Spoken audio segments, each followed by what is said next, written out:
ఎక్కడ పోగొట్టుకున్నామో అక్కడే సాధించాలనే లక్ష్యంతో ముందుకెళ్తుందా పార్టీ. ఉద్యమ సమయంలో అక్కున చేర్చుకొని ఆ తర్వాత తొలి తెలంగాణ ఎన్నికల్లో పట్టం కట్టిన ప్రజలను మరోసారి ప్రసన్నం చేసుకునే పనిలో పడిందా పార్టీ. ట్రబుల్ షూటర్ గా పేరున్న నాయకుడికి ఆ టార్గెట్ అప్పగించి మరీ వరుస పర్యటనలతో ఆ జిల్లా ప్రజలకు మళ్లీ దగ్గరయ్యే ప్రయత్నాల్లో ఉంది.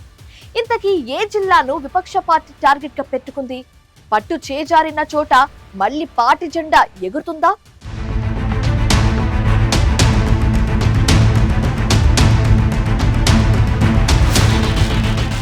ఒకప్పుడు తెలంగాణ ప్రాంతానికి కాకతీయుల రాజధానిగా విరాజిల్లిన ప్రాంతం ఓరుగల్లు. ప్రస్తుతం తెలంగాణ రాష్ట్రంలో రెండో రాజధానిగా ప్రాచుర్యంలో ఉంది. హైదరాబాద్ తర్వాత కీలక నగరంగా పేరున్న వరంగల్పై బీఆర్ఎస్ పార్టీ కన్నువేసింది. తెలంగాణ రాష్ట్ర సాధన కోసం 2001లో ఉద్యమ సంస్థగా ప్రారంభమైన బీఆర్ఎస్ ని అక్కున చేర్చుకుంటూ వచ్చింది వరంగల్ జిల్లా. ఉద్యమ సమయంలో 2004లో అసెంబ్లీ ఎన్నికల్లో హనుమకొండ సీటును బీఆర్ఎస్ కైవసం చేసుకుని తిరుగులేని రాజకీయ శక్తిగా ఎదుగుతూ వచ్చింది.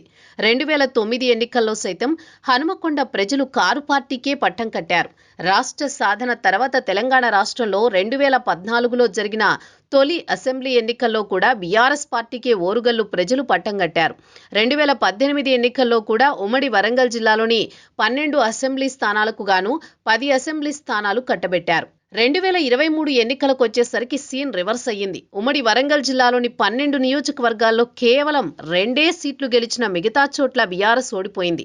కంచుకోటలో కారు పార్టీకి ఇది ఊహించని షాక్. అయితే ఎక్కడ పోగొట్టుకున్నామో అక్కడే వెతుక్కోవాలన్న సామెతను గుర్తు చేస్తూ పార్టీ అధినేత కేసీఆర్, వర్కింగ్ ప్రెసిడెంట్ కేటీఆర్ డైరెక్షన్లో గ్రేటర్ వరంగల్ పీఠంపై కన్నేసింది బీఆర్ఎస్.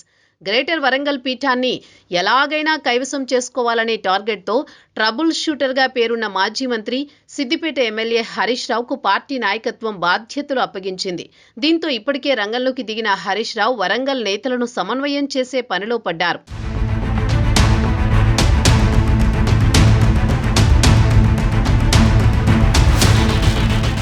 అసెంబ్లీ ఎన్నికల్లో చావు దెబ్బతిన్న బీఆర్ఎస్ నేతలు కనీసం స్థానిక ఎన్నికల్లో అయినా సత్తా చాటాలని ఉవ్విళ్లూరుతున్నారు.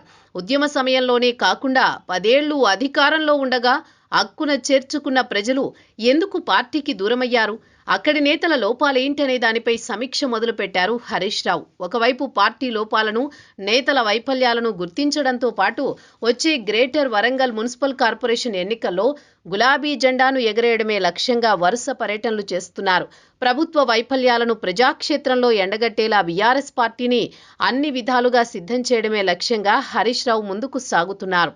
నెల రోజులలో 4 సార్లు వరంగల్ పర్యటనకు వచ్చి ఇక్కడి నేతలను ఉరుకులు పెట్టించడం, ప్రజా సమస్యలను లేవనెత్తడం ఉమ్మడి వరంగల్ జిల్లాలో హాట్ టాపిక్ గా మారింది. ఉమ్మడి వరంగల్ జిల్లాలో మాజీ మంత్రి హరీష్ రావు వరుస పర్యటనలతో పార్టీలో ఉత్సాహాన్ని నింపే ప్రయత్నం చేస్తున్నారు.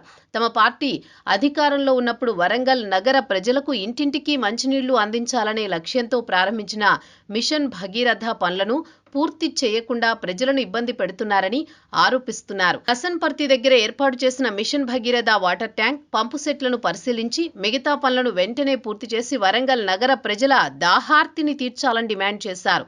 అంతేకాదు ఉత్తర తెలంగాణకు వైద్యపరంగా పెద్ద దిక్కుగా ఉన్న ఎంజీఎంని తలదన్నేలా మల్టీ సూపర్ స్పెషాలిటీ హాస్పిటల్ నిర్మాణం చేయాలని, గతంలో సెంట్రల్ జైలును కూల్చి అదే చోట 20 అంతస్తుల హాస్పిటల్ నిర్మాణాన్ని అప్పటి బీఆర్ఎస్ ప్రభుత్వం తలపెట్టింది.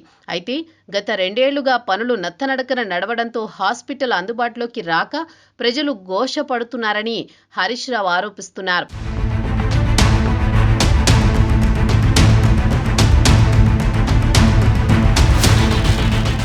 కాజీపేట కోచ్ ఫ్యాక్టరీలో స్థానికులకే ఉద్యోగాలు కల్పించాలని స్థానిక బీఆర్ఎస్ నేతలు చేపట్టిన ధర్నాకు కూడా హరీష్ హాజరయ్యారు. భూమి కోల్పోయిన రైతుల కుటుంబాలకే ఉద్యోగ అవకాశాలు కల్పించాలని డిమాండ్ చేశారు. జనగామ పార్టీ కార్యాలయానికి కూడా వెళ్లి అక్కడి నేతలను సమన్వయపరిచి ఉమ్మడి జిల్లాతో పాటు తెలంగాణ రాష్ట్రంలో భూభారతిని, మిగతా పథకాలను ప్రభుత్వం నీరుగారుస్తోందని హరీష్ ఫైర్ అయ్యారు. ఉమ్మడి వరంగల్ జిల్లాలో నిత్యం హరీష్ పర్యటనలతో పాటు ప్రభుత్వాన్ని నిలదీస్తున్నారు. ప్రజా సమస్యలపై పోరాటాలతో ప్రజల మన్ననలు పొంది ఉమ్మడి వరంగల్ జిల్లాలో మళ్లీ పట్టు సాధించాలన్న పట్టుదలతో ఉంది బీఆర్ఎస్. బీఆర్ఎస్ మాజీ ఎమ్మెల్యేలు, మాజీ మంత్రులు కూడా అదే స్థాయిలో పనిచేస్తే ఖచ్చితంగా ఓరుగల్లు గడ్డపై పార్టీకి పూర్వ వైభవం వస్తుందని అధినాయకత్వం భావిస్తోంది. ఉమ్మడి వరంగల్ జిల్లాలో బీఆర్ఎస్ 10 స్థానాలు కోల్పోవడం వెనుక పార్టీ పెద్దలు, ప్రభుత్వం చేసిన తప్పిదాల కంటే స్థానిక నేతలు, ప్రజాప్రతినిధులు అధికారాన్ని అడ్డం పెట్టుకుని చేసిన భూకబ్జాలు, అణచివేత ధోరణులు దెబ్బతీశాయని, కొన్ని మార్పులు చేసి ఉంటే అప్పుడే గెలిచేవాళ్లమని హరీష్ రావు గుర్తించినట్లు తెలుస్తోంది. దాన్ని అధిగమించేందుకు ఇప్పటికే ఒక యాక్షన్ ప్లాన్తో ముందుకెళుతున్నట్టు ప్రచారం జరుగుతోంది. ముఖ్యంగా గ్రేటర్ వరంగల్కి గుండెకాయ లాంటి 2 అసెంబ్లీ స్థానాలలో కొత్తవారికి అవకాశం ఇవ్వడమే కాకుండా మిగతా చోట్ల కూడా ప్రజాక్షేత్రంలో లేని నేతలను మార్చి వచ్చే అసెంబ్లీ ఎన్నికల్లో మెజారిటీ సీట్లు గెలవాలన్న టార్గెట్తో ముందుకు వెళుతున్నారనే టాక్.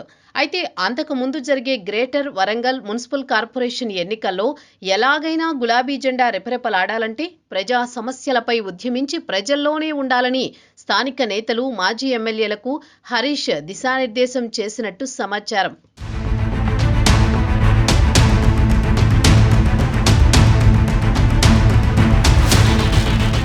వరంగల్లో పూర్వ వైభవం కోసం బీఆర్ఎస్ అధిష్టానం ఇంతలా ఆరాటపడుతున్నా స్థానిక నేతలు పూర్తిగా సహకరించడం లేదనే టాక్ కూడా గట్టిగానే వినిపిస్తోంది. హరీష్ రావు మాత్రం అధిష్టానం తనపై పెట్టుకున్న నమ్మకాన్ని నిలబెట్టుకునే పనిలో పడ్డారు. వరుస పర్యటనలతో జిల్లా కేడర్ని ఉత్సాహపరుస్తూ ప్రభుత్వ వ్యతిరేకతను క్యాష్ చేసుకునేలా ముందుకు సాగుతున్నారు. అయితే జిల్లా నేతలు, మాజీ ఎమ్మెల్యేలు మాత్రం అంతగా సహకరించడం లేదంటున్నారు. హరీష్ రావు వచ్చిన రోజు మాత్రం తూతూ మంత్రంగా ఏర్పాట్లు చేసి మర్నాటి నుంచి పార్టీని, కేడర్ని పట్టించుకోవడం లేదనే అపవాదును ఓరుగల్లు నేతలు మూటగట్టుకుంటున్నారు. మాజీ మంత్రి ఎర్రబెల్లి దయాకర్ రావు లాంటి అనుభవం ఉన్న నేతలను గ్రేటర్ వరంగల్లో పర్యటించకుండా గతంలో అడ్డుకున్న నేతలు ఇప్పుడు కూడా అదే వంటెద్దు పోకడలు పోవడంతో అటు అనుభవం ఉన్న నేతలు సైతం దూరంగా ఉంటున్నారు. హరీష్ రావు స్పీడును అందుకుని వచ్చే గ్రేటర్ వరంగల్ ఎన్నికల్లో గులాబీ జెండాను ఎగరేస్తారా, లేదంటే మేమింతే అని మొండికేసి మూల్యం చెల్లించుకుంటారా అనేది ఆ నేతల వ్యవహార శైలిని బట్టే ఉందని రాజకీయ విశ్లేషకులు భావిస్తున్నారు. వచ్చే గ్రేటర్ వరంగల్ ఎన్నికల్లో పార్టీ జెండా ఎగరేసేందుకు యాక్షన్ ప్లాన్ రెడీ చేసిన అధిష్టానం ఓరుగల్లులో పార్టీ యంత్రాంగాన్ని ఎలా పరుగులు పెట్టిస్తుందో తెలియాలంటే మరికొన్నాళ్లు వేచి చూడాల్సిందే.